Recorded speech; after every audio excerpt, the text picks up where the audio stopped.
present, and future. The state of Israel means enough to them. It's important enough to them that they're willing to die for it. And they're doing it not just for themselves and their imas. And they're doing it not just for those of us who today live in Medinat Israel. They're doing it for you, the Jews of all the world, wherever you live. And they're doing it because they know what happened when there wasn't a Jewish state. How many of you young gentlemen have been to Poland? Most of you. I had the privilege of going 3 times. One of them, Diva Madim, with army officers. And I came out of those times with an understanding that it didn't matter if you were smart. It didn't matter if you were rich. It didn't matter if you were strong. It didn't matter if you were handsome. If you were Jewish and you lived in the wrong place, you were dead. If you're Jewish and you came out of your house at the wrong time of day, you were dead. None of the skills and attributes, of being a good boy, of studying hard, of money to buy what you need, none of that mattered. It only mattered if you were Jewish or not. One of the mothers said to me, not to me, one of the mothers on the mission that I was on, there were other family members. Actually, she was a mother. And she said, if my son had to die, I am grateful that he died defending the state of Israel, and I have a grave to visit. 6 million families don't have a grave visit.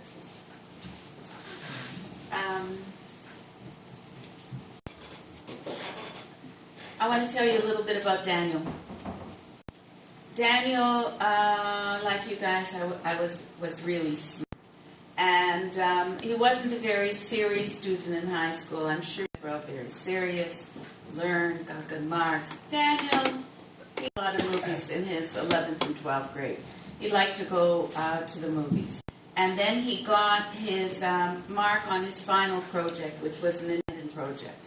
And he goes to his Rav and he says, Harav, Alti Tishin V'chamesh. Harav, I got 95. Harav Omer, זה לא טוב. הרב, קיבלתי 5. הרב אומר, זה לא טוב.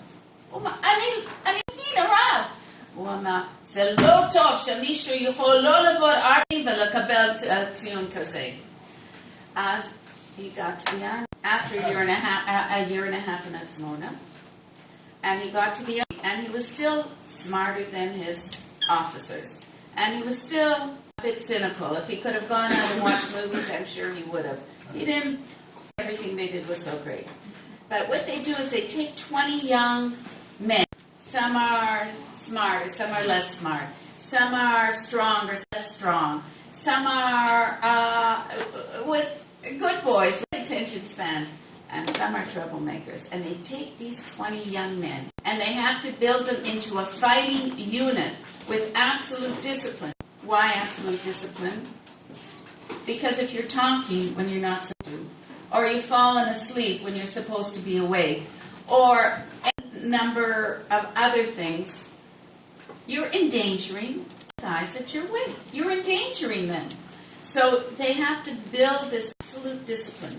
Daniel, I know there's a few soldiers in the room, but forgive me, Daniel was in the Palsar Nacha, which is the top in the army. I can only get away in saying it if there's not a lot of soldiers. But it's one of the top units. And their training is 18 months.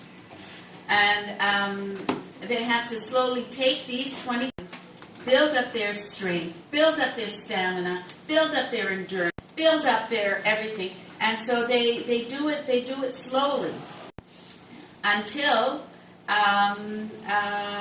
they're ready to battle soldiers. And they gave punishments. Your shoelace isn't tied. You go to where you were supposed to go. You smirked. when the officer said something stupid or whatever. I think they're, your friends who are soldiers, I'm sure they'll tell you a million things that the Army and push-ups. And Daniel would say that he did the most push-ups in his squad of 20 soldiers. And he actually developed really nice shoulders. And he was very proud of these shoulders. So you guys from overseas, I'm giving you the secret. You can look at your rabbanim. You can look at your madrashim. You can look at the Israeli guys. You can look at the waiters in the restaurant. And if you see somebody with a nice set of shoulders, you can smile to yourself. Because now you know how they got. I do a lot and talk about Daniel. And they look at me, and I know what they're thinking. Maybe even you're thinking it. And they're thinking, maybe if you would have stayed in Toronto, you'd still have 5 children. Maybe. And I take a deep breath, and I answer the question that I want to ask. And that actually, I'll tell you, I spoke in the lunch food, and after I spoke in the lunch food to some of my neighbors, and afterwards a new Olay from Australia, guys from Australia here? Yeah. A new Olay from Australia came up to me, and he says, I didn't want to ask publicly. He says, but I've chosen an Aliyah. I brought my children. They didn't have a choice. He says, I just have these guilt feelings. What if something would happen? I said, I have no guilt feelings. Maybe I'm a bad mother. No, I said, I have no guilt feelings. What I say is that to live in Israel is a privilege that has been denied to the Jews for over 2,000 years. And with that privilege comes a responsibility. The responsibility of defending the state. And with that responsibility comes danger. But the more we are, the more soldiers we are, the stronger we are, and the less likely that it will be. Now it's my grandchildren. I have 2 grandchildren in the Army. That it'll be my grandchildren. Rav Pini, Rav Mordechai's children. The less likely it'll be. The more we are, the stronger we are. Daniel, I want to tell you about some of his friends. His wrote. They're writing me from all over the world. One of his very good friends is the Rav Meidan's son Elisha, and Elisha's first son is called Daniel. And Daniel, as I mentioned, came out of his high school not so interested in religion, and went off to Atzmona and learned there for 1.5 and came out of Atzmona mamash dati. So that when he came home on Shabbatot, and his friend Elisha was home on Shabbat, and the Elisha with the story of the lollipop is Meidan, and his friend Barak was home for Shabbat, then they would all go to the rabbi for Seder Shlishi, and they would sit and they would learn. I'm just going to read you a clip of a short something that Elisha said at one of the Eskorot. Daniel was musically very talented. He played on really a lot of instruments, including the Irish bagpipe. No Irish guys here, right? We have a great Irish bagpipe in our house. When we played music together, it was clear to us that if you weren't playing with us, it wouldn't work out. We knew that if you didn't act and tell each of us when and what to play, or when to improvise, or to play solo, nothing would result other than a cacophonous scream. Only you knew how to conduct a tune with such flair. To conduct without giving any... I am tone deaf to the fact that my children tell me that on Tisha I'm allowed to sing. People say to me, Cheryl, how is it possible that here you are, the worst thing that could happen to a parent happened to you, And look at you. You're happy. You sing. Well, no, I don't sing. You're happy. You go out and you're colorful and you're happy. And this story that I tell that was told to me by two women. There was an Ima, and her child died. And she cried, and she was so sad, and she cried night, and she cried week after week, and she couldn't pull herself together, and she cried and cried and cried. And one night she has a dream. And in this dream, she's in this dark corridor, and at the end of the corridor, there's a door.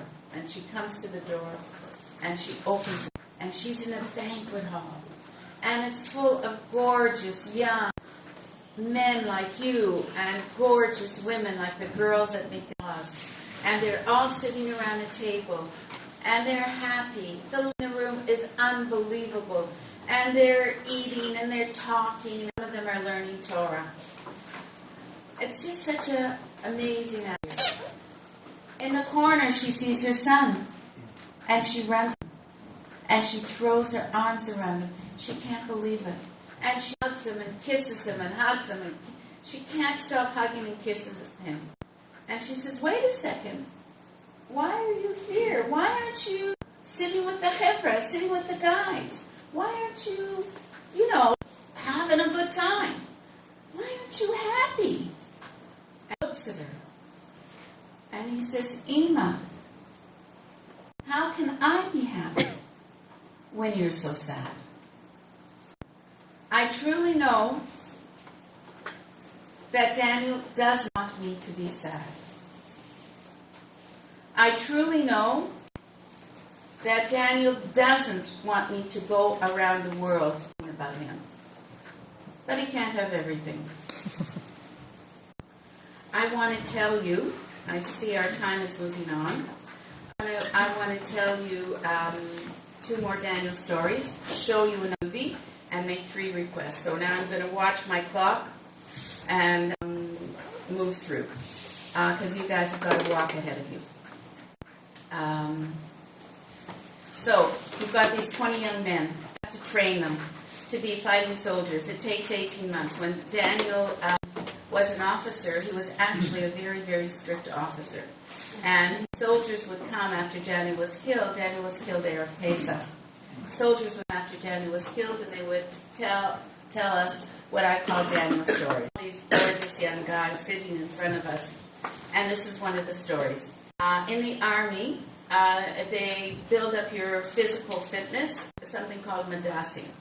Okay? You do circuit training, you climb, push-ups, sit-ups, ropes, I don't know, crawl, I don't know what they do, but it's an increasingly difficult bit, and they come back and they're finished, they're white. The soldiers come back from their circuit training, and they go, and Dad says, you, and you. Do the circuit. You're too fat. And these poor guys, they had to do the whole circuit training. Do you guys do physical fitness? No? You know what? I've been speaking in a lot of midrashot and a lot of yeshiva. Like what I say is I'm popular one day of the year. I've been speaking in a lot of midrashot. Every place I ask, do you do physical fitness? And the response is always the same.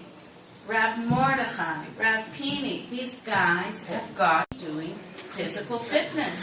It's not enough to exercise the brain and the neshama. You also have to exercise the body. Okay, guys, I want to see changes here. Anyhow,